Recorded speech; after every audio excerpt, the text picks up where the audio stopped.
Hey guys, good morning. Myself Vatsika and you're heartily welcome on your YouTube channel Be Positive.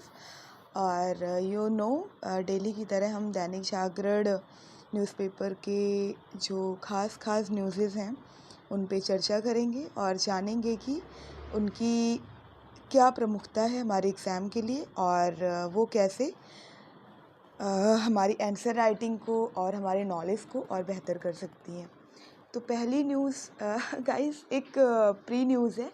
Like आज का पूरा newspaper कहीं ना कहीं मेजॉरिटी ऑफ न्यूज़ से भरा हुआ है कोयला आपूर्ति और बिजली की कटौती, बिजली की खपत, इन सब चीज़ों से। तो आपको कई बारी देखने को मिलेगा, तो हम उस पर विषयवार चर्चा कर लेंगे। आइए यहाँ पे देखते हैं।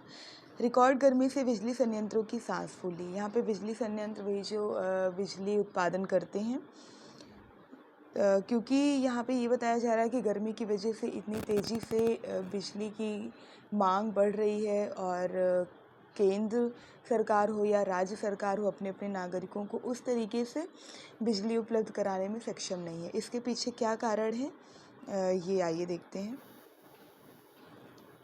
तो इसमें कहा जा रहा है ज़्यादातर बड़े राज्यों में 500 से 1500 मेगावाट बिजली की कमी है, जो बड़े राज्य हैं। इसमें कहा ये जा रहा है गाइस कि जिस तरीके से हम कोयले को ही सिर्फ जिम्मेदार बता रहे हैं कि कोयला ही नहीं है हमारे पास, ऐसी कोई वजह नहीं है। बल्कि यहाँ पे रिपोर्ट में बताया गया है कि पिछली बार से 27.2% की बढ़ोतरी हुई है कोयला उत्पादन में। यहाँ पे कोयला आपूर्ति की दिक्कत इस वे में है कि बहुत सारे जो है ऋण बकाया हैं राज्यों के, ठीक है, वो ऋण चुका नहीं रहे हैं, इसलिए जितनी भी बुकिंग कोयला है वो उनके बिजली संयंत्रों तक पहुंच नहीं पा रहे हैं। वैसे बिजली संयंत्र को प्रतिदिन 24 लाख टन कोयले की ज़रूरत होती है, जिसमें से कोल इंडिया की तरफ से 17 लाख टन कोयले की आपूर्ति करी जा रही है। और इसमें ये देखिए बताया गया है कि कोयला संकट के पीछे बड़ी वजह राज्यों के बिजली संयंत्रों द्वारा कोयले की ढुलाई नहीं करवाना और समय पर कोल इंडिया के बकाये भुगतान का नहीं करना है। देश की सबसे बड़ी कोयला उत्पादन कंपनी कोल इंडिया का कहना है कि सभी राज्यों पर संयुक्त रूप से 15,600 करोड़ रुपए का बकाया है। 29 अप्रैल को बिजली की मांग में किस तरीके से बढ़ोतरी हुई है, 2.7 लाख मेगावाट से ज़्यादा रही है, जो इसके पहले 2.01 मेगावाट थी, लाख मेगावाट। अप्रैल में कोयले की मांग 12% बढ़ी और आपूर्ति में 5.8% की वृद्धि हुई। कोयले की आपूर्ति को लेकर सरकार ने भी कमर कसी है। इसमें ये बताया जा रहा है कि जिन रूट पे पैसेंजर्स का दबाव काफ़ी कम है और जहाँ की पैसेंजर ट्रेन हफ्ते में 1 या 2 बार ही रिपीटेडली चलती है, उन्हें फ़िलहाल अभी पॉज कर दिया गया है और वहाँ पे मालगाड़ी जो कोयले की ढुलाई कर सकती है, उसकी रफ्तार को तेज़ करने के लिए ऐसा कदम उठाया गया है कि सप्लाई बेहतर हो सके, ठीक है। इसके बाद न्यूज़ है, चीन झुका, भारतीय छात्रों को वापस आने देगा। एक्चुअली पहले क्या हुआ था कि कोरोना के चलते जो चाइनीज़ यूनिवर्सिटी में पढ़ रहे भारतीय नागरिक थे वो वापस आ गए थे और फिर जब उन्हें जाना हुआ तो ये वहाँ का वीज़ा ही क्लियर नहीं कर रहे थे और बहुत सारी चीज़ें थी जो वापस लौटने के लिए डॉक्यूमेंटेशन वगैरह होती है, उसको कुछ क्लियरेंस ही नहीं दे रहे थे, तो उनकी स्टडी को काफ़ी नुकसान हो रहा था। तो इसको अल्टीमेटम देते हुए इंडियन गवर्नमेंट ने भी एक सख्त कदम उठाया कि वहाँ से जो टूरिस्ट इंडिया आना चाहते थे चाइना के, उनके वीज़ा पे उन्होंने अस्थायी रूप से रोक लगा दी थी और अभी यही बताया जा रहा है कि चीन झुका, भारतीय छात्रों को वापस आने देगा और ये कह रहे हैं कि हमारी वरीयता भी यही थी। तो फिर अब स्थिति सामान्य हो रही है और ये कह रहे हैं कि हम पे झूठा इल्ज़ाम लगाया जा रहा है, जबकि हमारे यहाँ पे ये बताया गया कि ऐसा नहीं है। इन्होंने और जगहों के नागरिकों को बुलाया है सामान्य रूप से और बस इंडिया के लिए इन्होंने इस तरीके की तकियानुसी करी है। तो अभी स्थिति काफ़ी सामान्य हो गई है, वो बुला रहे हैं और इधर से भी वीज़ा जारी कर दिया गया है। डॉक्टर व स्वास्थ्य सेवाएं उपभोक्ता संरक्षण कानून के दायरे में। ये यहाँ पे ये बताया जा रहा है कि अभी इसके पहले 1986 का उपभोक्ता कानून था और इसे रिन्यू किया गया, थोड़ा सा मॉडर्नाइजेशन की तरफ लेके आया गया और उपभोक्ता संरक्षण कानून 2019 बनाया गया। तो इसमें ये अभी सुप्रीम कोर्ट ने ये क्लियर किया है कि स्वास्थ्य संबंधी सेवाएं भी अब उपभोक्ता संरक्षण कानून के अंतर्गत ही आएंगी, क्योंकि एक जो पेशेंट होता है वो एक तरीके से उपभोक्ता ही होता है। तो यही इसमें कहा जा रहा है। हालांकि कुछ लोगों ने ये दावा किया कि 1986 के तरीके 2019 वाले उपभोक्ता कानून में स्वास्थ्य और डॉक्टर जैसी सेवाएं इसमें प्रत्यक्ष रूप से इसका वर्णन नहीं किया गया है, लेकिन फिर बाद में सुप्रीम कोर्ट ने इसे क्लियर कर दिया। इसके बाद न्यूज़ है, वकील नहीं थे मौजूद, कोर्ट में याचिकाकर्ता की बात सुनकर दिया फैसला। इसमें बताया गया है कि कलकत्ता हाई कोर्ट के इतिहास में ये ऐसी पहली बार घटना हुई है कि अधिवक्ता गैर हाजिर थे दोनों पक्षों के, लेकिन जज ने डायरेक्टली याचिकाकर्ता की बात सुनी और उसमें मैटर ये था कि उसे 258 किलोमीटर उन्हें वो एक्चुअली एक शिक्षिका हैं संस्कृत की और उन्हें 258 किलोमीटर की दूरी तय करके रोज़ जाना पड़ता है अपने स्कूल बच्चों को शिक्षा देने के लिए। तो उन्होंने कहा कि हमारा शरीर इस तरीके से मतलब इतना योग्य नहीं है कि ये इतना प्रेशर झेल सके ट्रैफिक का और ट्रैवलिंग का। तो इन्होंने कई बार मांग रखी, लेकिन वहाँ के प्रधानाचार्य ने खारिज कर दिया, तो बाद में इन्हें हाई कोर्ट आना पड़ा और फिर इनकी बात सुनी गई और तत्काल प्रभाव से उन्होंने फैसला दिया कि आप प्रधानाचार्य को बोला गया कि आप जो है 3 स्कूल इन्हें दीजिए और वो ऑप्शन के तौर पे कोई एक चुन के और वहाँ पे ही इनका ट्रांसफ़र कर दिया जाएगा।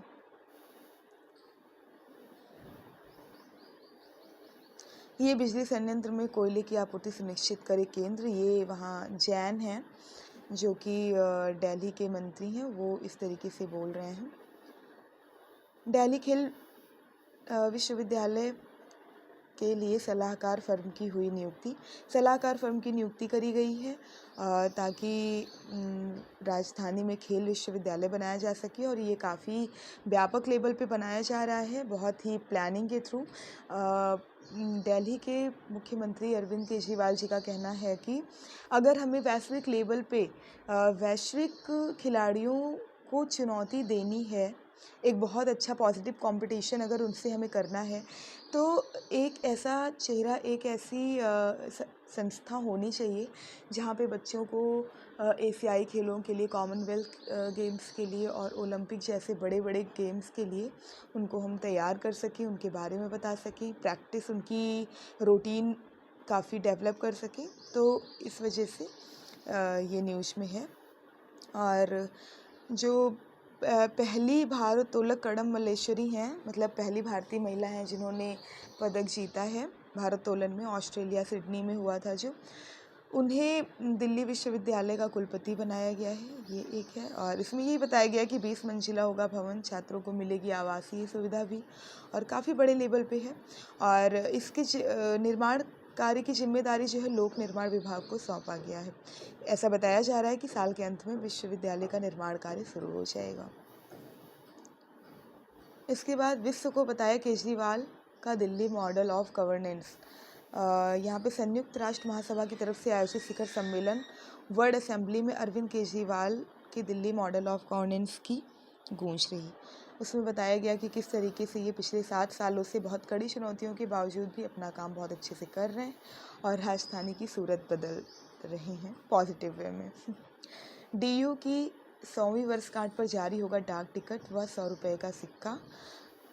इस बार पूरा होने वाला है 100 साल उसके स्थापना का और इसमें बतौर मुख्य अतिथि हमारे उपराष्ट्रपति M वेंकैया नायडू होंगे और विशिष्ट अतिथि के तौर पर शिक्षा मंत्री धर्मेंद्र प्रधान शामिल होंगे। बसंत पंचमी तक तैयार हो जाएगा प्ले स्कूल के पाठ्यक्रम का फ्रेमवर्क। इसमें वही है कि प्राइमरी लेवल पे जो 5 साल की व्यवस्था करी गई है, लाइक 3 साल कक्षा 1 से पहले की सारी जितनी भी क्लासेस होती हैं, नर्सरी और प्री प्राइमरी, और वो उसके 3 साल इसमें बताए गए हैं और 2 साल है जिसमें पहली और दूसरी कक्षा भी शामिल है। तो इसमें ये बताया जा रहा है कि बसंत पंचमी तक पूरा खाका तैयार हो जाएगा कि किस तरीके का पाठ्यक्रम होगा, क्या होगा और हमारा करिकुलम क्या होगा, इन सब तरीके से। प्रधान जो कि हमारे शिक्षा मंत्री हैं, उन्होंने कहा कि जापान आज उत्पादन का बड़ा केंद्र है क्योंकि वहाँ लोगों को अपनी मातृभाषा में शिक्षा दी जाती है। दूसरे देश के साथ मजबूत संबंध बनाने में सिखों का रहा अहम योगदान। प्रधानमंत्री नरेंद्र मोदी ने सिख प्रतिमंडल की मेज़बानी की और उन्हें बहुत बहुत धन्यवाद दिया और कहा कि एक्चुअली ऐसा इसलिए है कि सिख समुदाय बहुत ही एक्टिव होता है बाहर जाके काम करने में और काफ़ी अच्छे अच्छे लेवल पे। तो प्रधानमंत्री ने कहा कि आपका बहुत बहुत धन्यवाद, मैं आपको हमेशा एक राष्ट्रदूत के रूप में ही देखता हूँ और माँ भारती की अगर इतनी प्रशंसा हो रही है तो इसमें आपका भी बहुत बड़ा योगदान है और जो है दूसरे देशों से इतना पॉजिटिव संबंध बनाने में कहीं ना कहीं आपका भी बहुत बड़ा सहयोग है। सार्वजनिक स्थानों पर स्वास्थ्य की सुरक्षा के लिए कानून बनाए केंद्र। तो अभी एनजीटी है जो जिसकी स्थापना 2010 में हुई थी। मैं इसे इसलिए बता रही हूँ कि बहुत बार ये एग्ज़ाम के लाइमलाइट में रहता है, रिपीटेडली क्वेश्चंस आते हैं और इसके जो अध्यक्ष हैं वो गोयल जी हैं, आदर्श कुमार गोयल।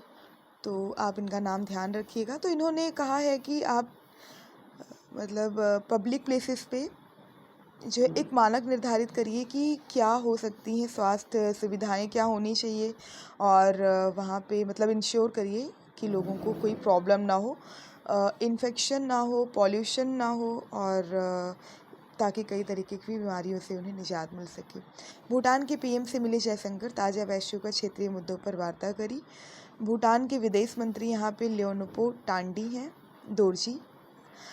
उनके आमंत्रण पर जयशंकर थिम्पू पहुँचे जो कि वहाँ की राजधानी है भूटान की, और इन्होंने रशिया, यूक्रेन और कोविड जैसे कई वैश्विक मुद्दों पर बात करी। इसके बाद उत्तराखंड के जंगलों में बढ़ी मज़ारों पर मांगी रिपोर्ट। इसमें ये कहा जा रहा है कि अभी कुछ दिन पहले तक ऐसा कुछ नहीं था, बिल्कुल बाढ़ सी आ गई है। वहाँ पे आरक्षित और संरक्षित क्षेत्र जो जंगलों के होते हैं, नेशनल पार्क वगैरह के, उन्हें संरक्षित रखा जाता है क्योंकि वहाँ के जो एनिमल किंगडम है उनको डिस्टर्बेंस ना हो, वो अपना लाइफ स्टाइल काफ़ी अच्छे से वहाँ पे मतलब उसका निर्वाह कर सकें। लेकिन अभी ह्यूमन एक्टिविटीज़ इतनी ज़्यादा एक्टिव होंगी वहाँ पे तो उनको दिक्कत होगी, तो इसलिए रिपोर्ट मांगी है कि इतनी जल्दी ऐसा क्यों हो रहा है। ठीक है। हिंदू व खालिस्तानी समर्थक संगठनों में टकराव के बाद पटियाला में कर्फ्यू। ये कम्युनलिज्म गाइस बहुत डिस्टर्ब करके रखा है। आप देश के भावी भविष्य हैं तो प्लीज़ अपना पॉजिटिव वे रखिए। पॉजिटिव वे आप किस तरीके से रखेंगे, अपने माइंड को, अपने विचारों को बिल्कुल ओपन रखिए। कोई भी धारणा आप अपने तरफ से मत बनाइए। आप जब अपने विचारों को बिल्कुल खुला रखेंगे, विचारों को आने देंगे और उनका बिल्कुल निष्पक्ष होकर उनके बारे में सोचेंगे बिना किसी प्री कॉन्सेप्शन के, तो आपका विचार पॉजिटिव वे में डेवलप होगा और कम्युनलिज्म से ऊपर उठ के आप एक प्रगतिशील नागरिक के रूप में खुद को प्रदर्शित कर पाएंगे, जो कि एक राष्ट्र के विकास के लिए सबसे ज़्यादा ज़रूरी होता है। भीषण गर्मी ने छुड़ाया पसीना, कई जगह 46 से ऊपर पहुंचा पारा। तो आप जान ही रहे हैं आईएमडी ने मतलब इंडियन वेदर डिपार्टमेंट जो है उसने ऐसा बताया है कि लू के लिए एक्चुअली इन्होंने ऑरेंज अलर्ट जारी किया है और बताया है कि आप बच के रहिए, अभी 1-2 दिनों में हालत और बद से बदतर होने वाली है, तो आप अपना एक सेफ्टी वॉल बना के रखिए। ड्रोन हमले से भी सुरक्षित होगी अमरनाथ यात्रा, ये आप जानते हैं हर साल अमरनाथ यात्रा के लिए रजिस्ट्रेशन होते रहते हैं, तो उसमें अभी आतंकी गतिविधियां बॉर्डर पे कितनी बढ़ गई हैं, और ये तो बिल्कुल एक तरीके से चाइनीज़ टेरिटरी में जाके पड़ता है, तो वहाँ पे बहुत सारी प्रॉब्लम्स होती हैं। लेकिन ये इंश्योरेंस दे रहे हैं कि ड्रोन हमले से भी सुरक्षित होंगी, आप चिंता मत करिए। आपकी यात्रा को सुरक्षित रखना हमारी जिम्मेदारी है। एक साल में हाई कोर्ट नियुक्त हुए 126 जज, रमड़ा जो कि हमारे सीजीआई हैं, उन्होंने ऐसा बताया है। और यहाँ पे थोड़ी सी स्थिति चिंताजनक है। कोर्ट कितने ज़्यादा पेंडिंग है और इंफ्रास्ट्रक्चर को लेके कितनी ज़्यादा कमी है। ठीक है, यहाँ पे बताया जा रहा है कि देश भर में 4.70 करोड़ से भी अधिक मामले लंबित हैं। हालांकि भारत में फास्ट ट्रैक कोर्ट में इसकी स्थिति थोड़ी सी अच्छी है।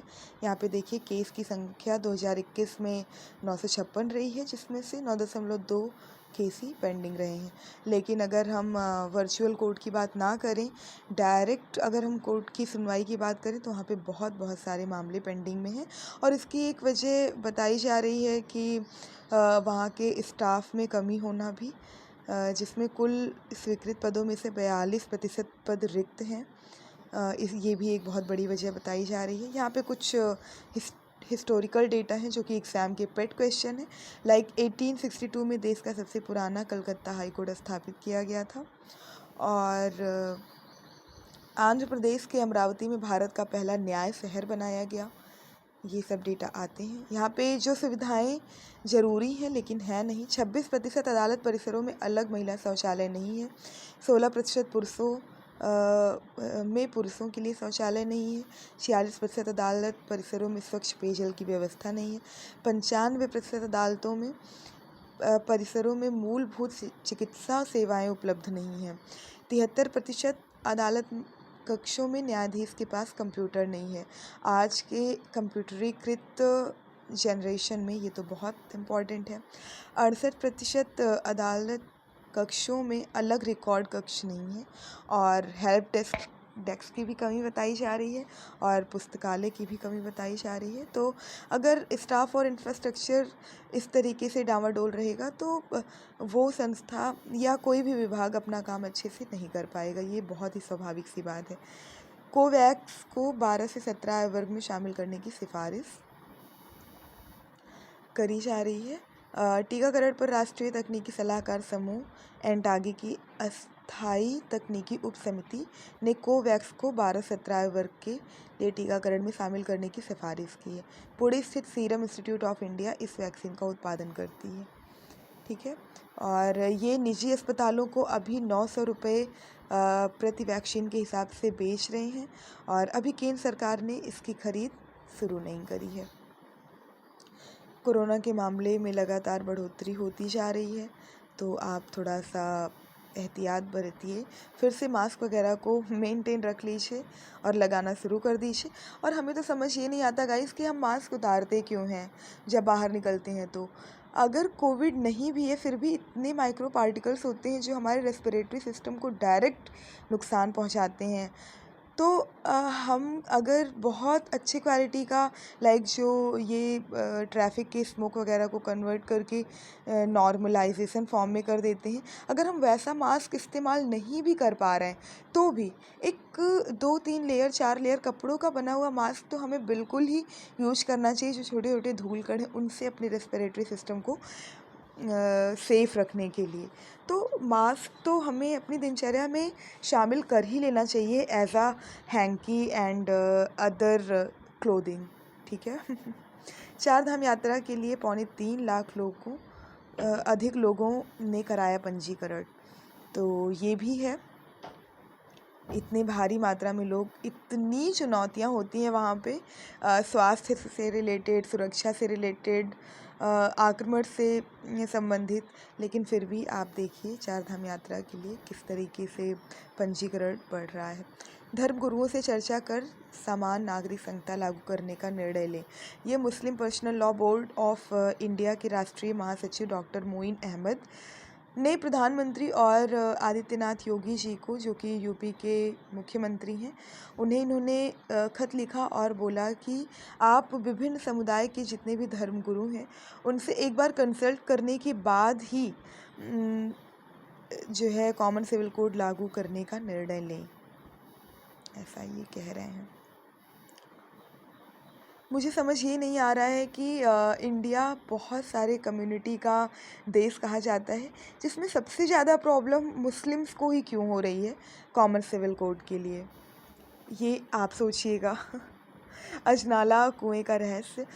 यहाँ पे गाइस ये बताया जा रहा है कि जब अजनाला कुएं में लोगों को फेंका जा रहा था, जिंदा ही दफनाया जा रहा था, तो वहाँ से एक थे, उनका नाम एक मिनट में बताती हूँ।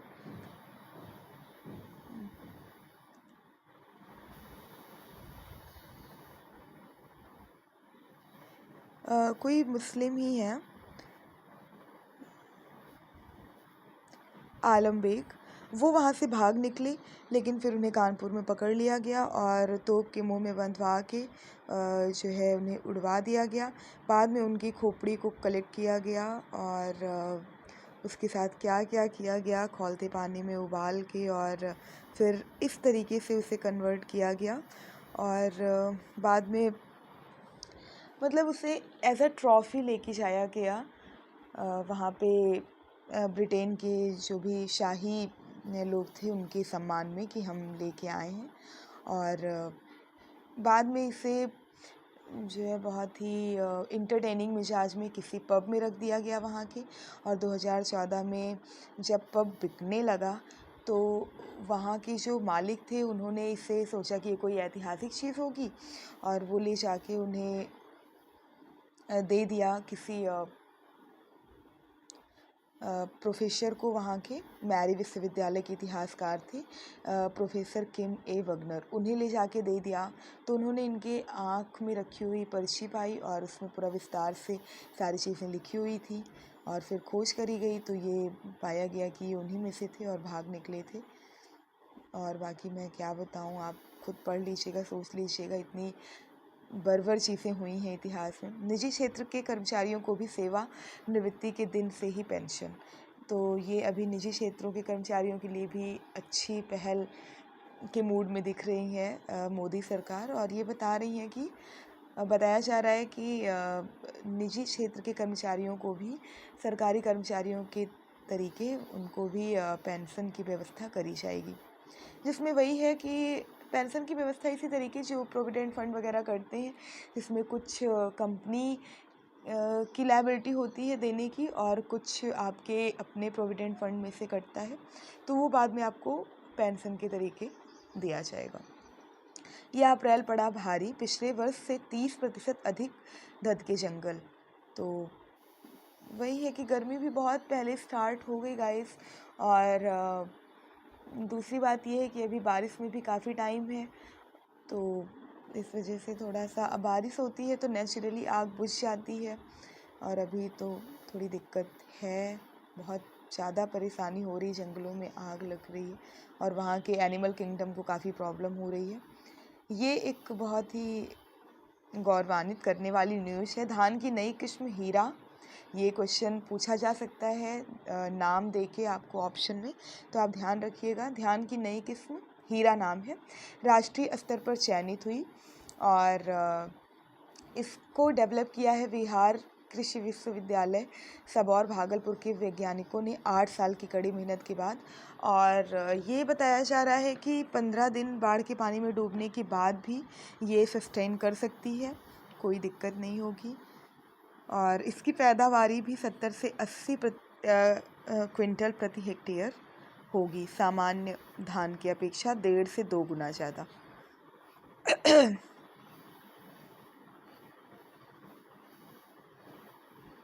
भयावह दौर की ओर रूस और यूक्रेन युद्ध। एक्चुअली कह तो रहे हैं कि मैं समाप्त कर दूंगा, लेकिन कॉन्टिन्यू रशिया अल्टीमेटम दे रहा है कि ऐसा।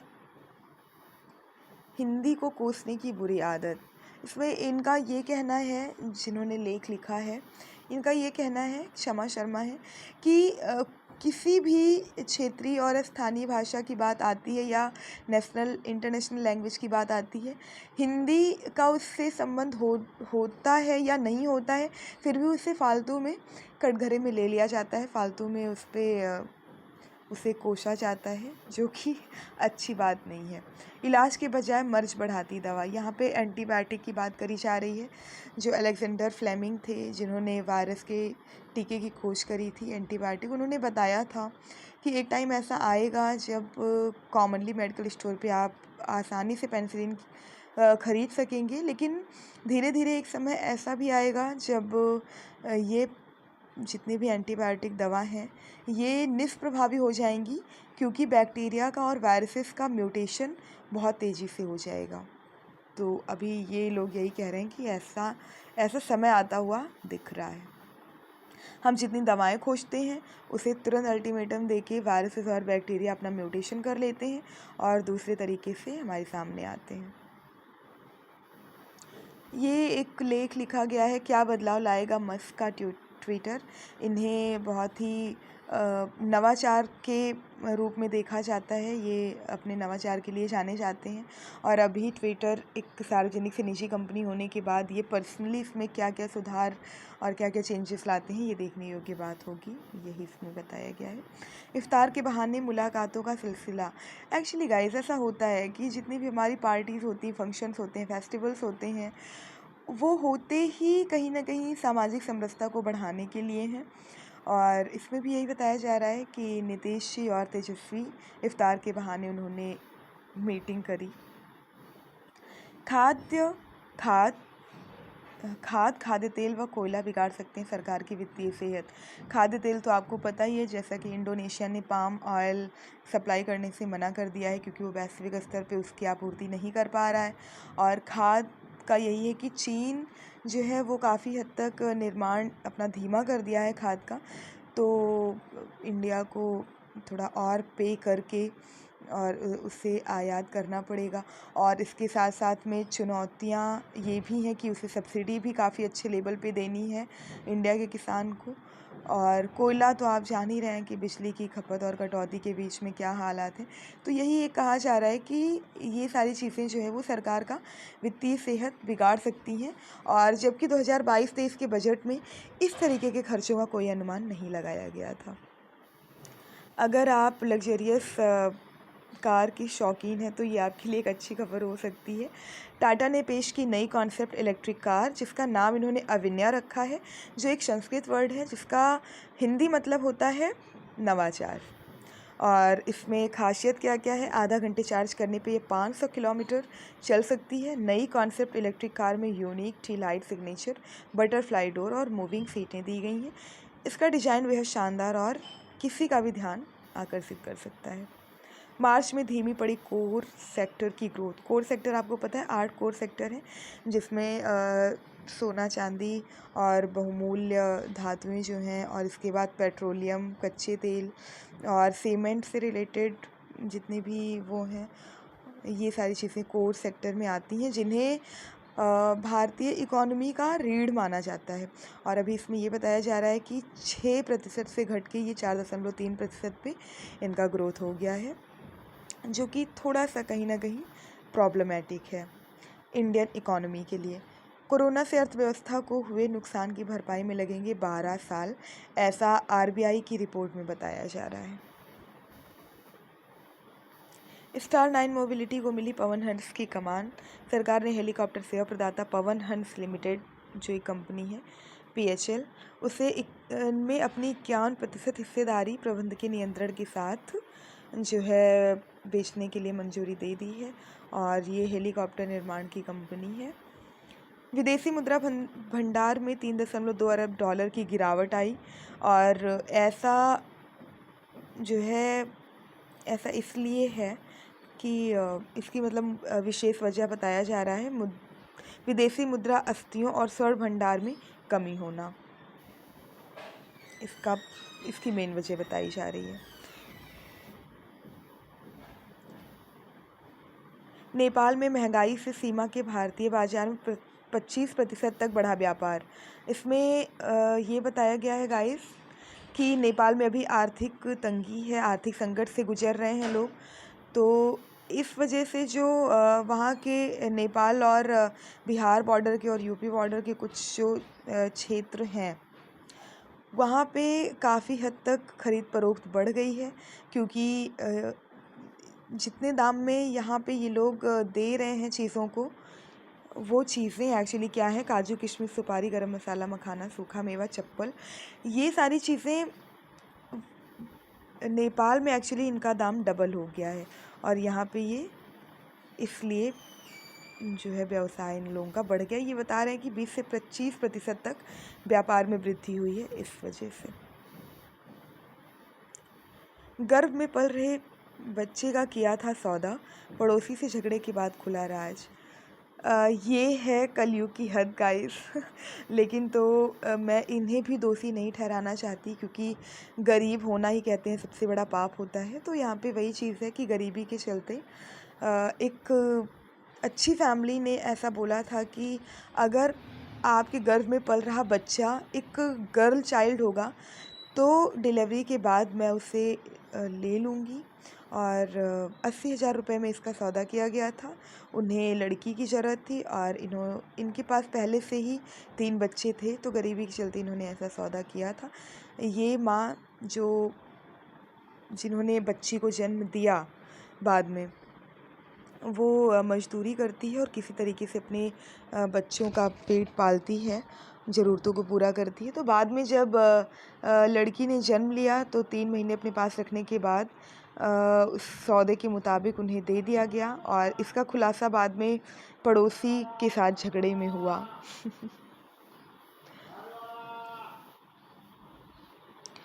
जर्मनी रूसी रूबल में गैस मूल्य चुकाने को हुआ तैयार। इसमें वही है कि रूस एक बहुत बड़ा गैस आपूर्तिकर्ता देश है, और अभी यूरोपियन कंट्रीज़ में इससे लेके फूड स्टार्ट हो गई है।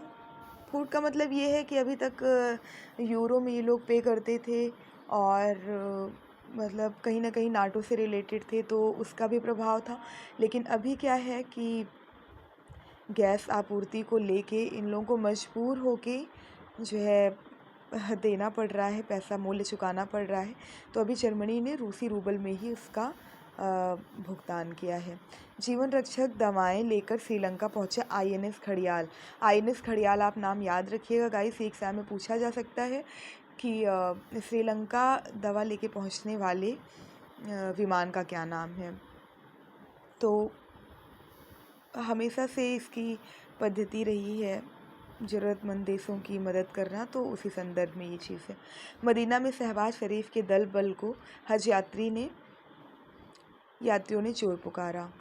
ये आप पढ़ लीजिएगा, मैं क्या बताऊं।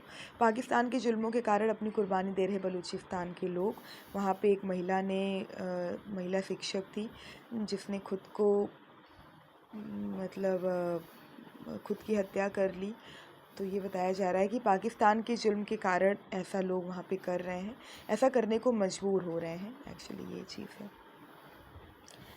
चाइना में अभी जो आयोजित किया गया है एशिया चैम्पियनशिप बैडमिंटन का, उसमें सेमीफाइनल में प्रवेश कर लिया है पीवी सिंधु ने, जो 2 बार ओलंपिक पदक की विजेता भी रही हैं। तो ये एक अच्छी न्यूज़ है। अभी हमारे यहाँ साल के अंत में जो फीफा वर्ल्ड कप आयोजित होने वाला है, उसमें ये लोग कह रहे हैं कि कोई कसर नहीं छोड़ेंगे, आपको एक बहुत ही अच्छी मेज़बानी का लुत्फ़ उठाने का मौका मिलेगा।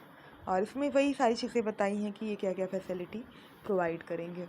अपनी भाषा में पढ़ाई की चुनौतियाँ, ये लेख निकला है। इसमें ये बताया जा रहा है कि हम अपनी मातृभाषा में पढ़ाई कर सकते हैं, और ये एक बहुत अच्छी बात है, क्योंकि हम अपनी मातृभाषा में जब किसी भी चीज़ को पढ़ते हैं तो हम इसे दुगनी तेज़ी से सीखते हैं। लेकिन उसके लिए कुछ चुनौतियाँ भी हैं। हमें अपना इस इंफ्रास्ट्रक्चर और स्टाफ को सबसे पहले मेंटेन करना होगा, और पाठ्यक्रम को बहुत ही सिस्टमैटिक वे में पहले हमें तैयार करना होगा, तभी ये अपना बेस्ट रिज़ल्ट दे पाएगी। इसके बाद इसमें एक शोध में निकला है, जो शोध कानपुर के विभाग में करा गया है। अल्ट्रासाउंड में आवाज़ बताएगी फेफड़ों की सेहत। ठीक है, ये आप पढ़ लीजिएगा। नींद की कमी से कार्निया के स्टेम सेल पर बुरा असर, ये हमारे आइस के ऊपरी परत को सेव करती है। जो है कार्निया को जो सेव करती है वो स्टेम सेल होती है, और नींद ना प्रॉपर लेने की वजह से स्टेम सेल पे बुरा असर पड़ता है, जिससे हमारी आँखों की हेल्थ भी काफ़ी हद तक प्रभावित होती है। यूएई के होप यान ने मंगल पर खोजी रहस्यमय ध्रुवीय ज्योति। ये यूएई का होप यान जो है, होप मिशन, ये मंगल ग्रह के लिए है। ये एग्ज़ाम के लिए इम्पॉर्टेंट है, आप ध्यान रखिएगा। हालांकि इससे रिलेटेड 1-2 बार क्वेश्चन आ चुका है मिलान करने में और डायरेक्ट ऑप्शन में, लेकिन फिर भी आप ध्यान रखिएगा कि ये न्यूज़ में क्यों रहा था। तो ध्रुवीय ज्योति एक अरोरा होती है जो कि वहाँ पे जो सौर गतिविधियाँ होती हैं उनकी वजह से एक फ्लैक्स के तरीके दिखता है। तो अभी इसने रिकॉर्ड किया है, ये एक बहुत अच्छी उपलब्धि है, इसी वजह से ये न्यूज़ में है।